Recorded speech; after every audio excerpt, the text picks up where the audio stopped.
જયપુરમાં food safety વિભાગે ગગન Ahuja distributors દ્વારા વેચાયેલી એક્સપાયર્ડ ફૂડ પ્રોડક્ટ્સ પર મોટી કાર્યવાહી કરી છે.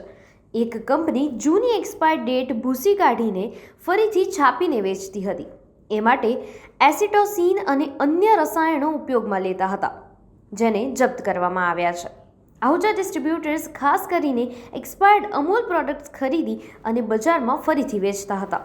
સંદર્ભ મુજબ આ કુશળતા આહુજાએ યુટ્યુબ પરથી શીખી હતી કે કેવી રીતે ફૂડ પેકેજિંગ પરની ડેટ ભૂસી નાખીને ફરીથી છાપી શકાય.